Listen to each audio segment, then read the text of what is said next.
AskReddit by Krebs to 10,000. What is an addiction people might not realize they have? Doom scrolling. I did it so much during the pandemic and it took me a while to break myself out of it. Misery. Drama. The spikes become normal to the brain, so those in toxic relationships, for example, crave those dysfunctional patterns. They crave the rush of the fights and the drama. They pull it from around them without even noticing it. Misery loves company is not just a saying. It's science.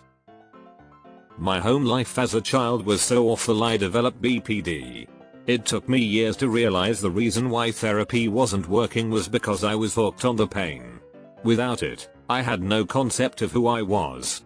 I needed it to have an identity. Shopping is a big one. This is a big one, and I think a lot of us are shopping even when we're not spending money. Looking at products online, putting stuff onto wish lists, browsing aisles at Target, asking people in conversation where they got whatever. I'm trying to be more cognizant of this because I resent that I'm going through life in total consumer mode. Anger. I think addiction to anger is the primary force being weaponized against our entire culture right now. Ragebait posts are definitely on the rise everywhere on Reddit. Validation. I'm not addicted, I just like having it and it's the only thing that motivates me. Stress. I'm convinced some people create stress in their life because they are addicted to it. Yes. Like the brain craving homeostasis, and doesn't know what not stressed looks like, so situations are created to return to normal. Sugar addiction. Yeah, but Tim Tams. Soda. It's wild how many people drink soda like it is water. I work at a restaurant and people be drinking soda every day throughout their shift. It tastes nice, but the amount of sugar in soda is absolutely absurd. Just not worth it so I rarely drink it. If I'm gonna consume that much sugar, I'll get some sweets instead. Phone addiction. Yeah, no, I'm fully aware. I just haven't found a suitable replacement. Procrastination. It's so much easier to say fuck it, I'll do it tomorrow. And then tomorrow comes and you still don't do it. Such a terrible habit. It definitely is. There's also that other side where instead of saying I'll do X tomorrow, you say to yourself it doesn't matter if do X today, one day won't make a difference. I'll stop doing X tomorrow, and I have struggled with that one for a while. Why not eat this entire pizza by myself today? I mean, I'm doing it once a week every last couple months, so it doesn't matter. I can quit next week. I had to realize that each step is just as important as the last one and next one so that I could stop sabotaging myself. Caffeine and sugar are two big ones. Mostly caffeine though. Millions of people in the US depend on coffee throughout their day. I'd say people know they are addicted to caffeine. It's hard not to realize this given the withdrawal symptoms. However, for most people it's just a who cares if I'm addicted kind of thing. It's not like there's substantial evidence that caffeine is bad for you. If anything, there's a significant amount of evidence that a moderate amount of caffeine is actually beneficial for the average person. Instant gratification. This one definitely ties into a shopping addiction too. Addiction to other people's lives. We're constantly flooded with media on people we don't even know, never met. Yet, we invest so much time interacting with them and having a false sense of reality, seeing only what they show. Humans are so much more complex than the image that's presented to us online. We should look around our own reality before trying to make sense of a stranger's. How about when you get a rare chance to meet up with friends and realize that the main topic of conversation is other people? Daydreaming. I do it constantly and can't stop. It literally takes up hours out of my day. It's so difficult to live in the present. I've been doing mindfulness meditation for over a month and I'm seeing slightly positive changes, but for now I'm still very much living in the past and future. drama and or self-sabotage addiction. Noise. Wow, that's such an interesting take. This is so true. There's cultures based entirely on this lol. Some cultures think if there's no noise there's no life. Latin American, while others embrace silence. Germans invented earplugs lol. Complaining. Guilty, your honor. Lock me up.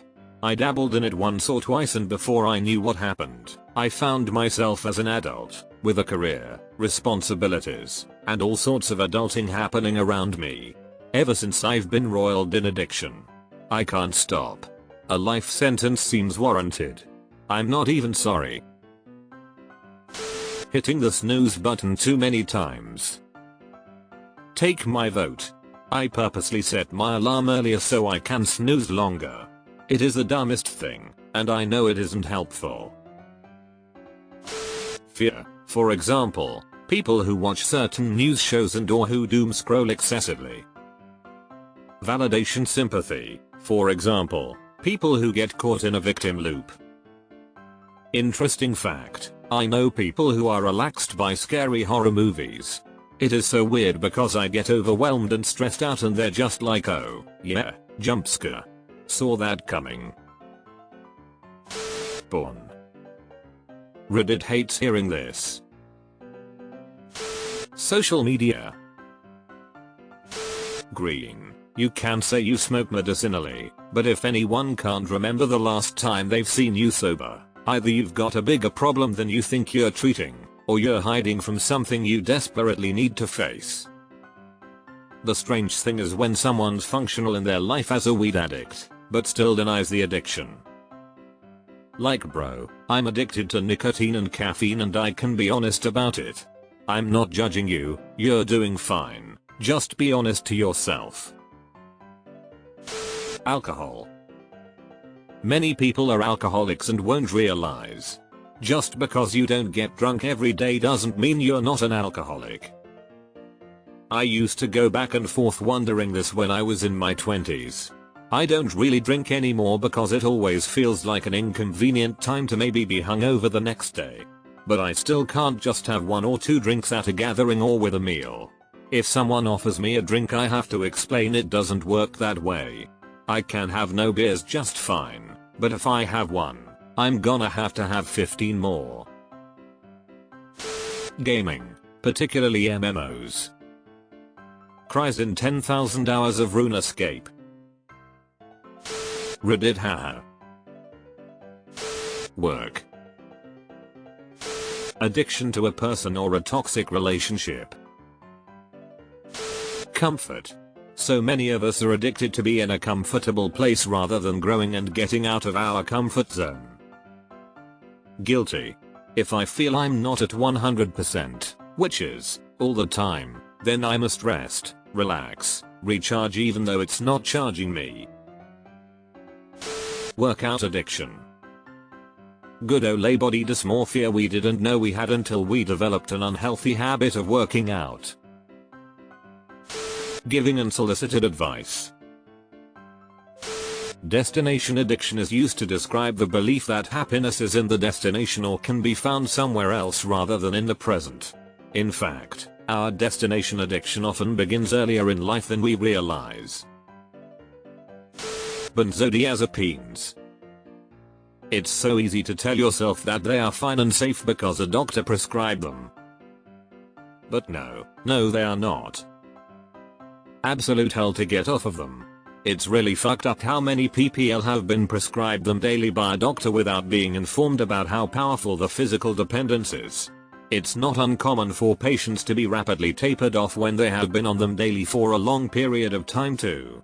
Most doctors don't even know about the Ashton Manual, and a disturbing amount think a 2-week taper, sometimes even shorter, is fine for getting off benzos.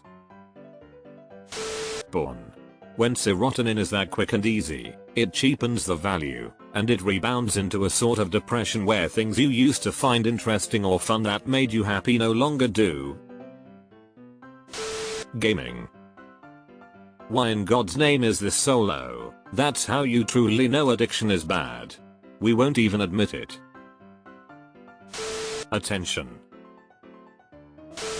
stress. Seriously, sometimes it's hard to be productive when I'm not under stressful conditions. IDK how to fix it. Weed. Yeah, I've had to quit smoking.